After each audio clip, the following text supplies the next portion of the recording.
The overall goal of this method is to construct comprehensive guide RNA libraries from purified DNA from any source.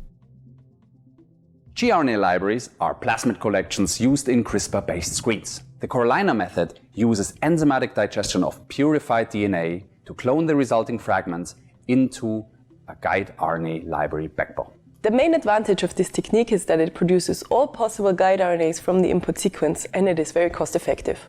Although this video demonstrates the production of a CORALINA library from a bacterial artificial chromosome, this method can in principle be applied to any type of input DNA from any organism.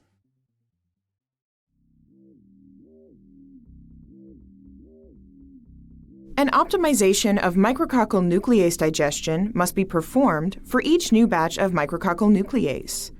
Set up the following for each reaction: 1 microliter of 10x micrococcal nuclease buffer, 1x bovine serum albumin, 1 microgram of target DNA, 1 microliter of micrococcal nuclease, and water to 10 microliters.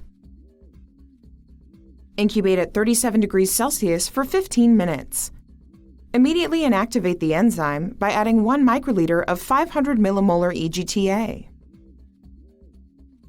Add sample buffer with gel loading dye to the DNA samples and load 1 microgram of DNA per well in a 20% polyacrylamide gel.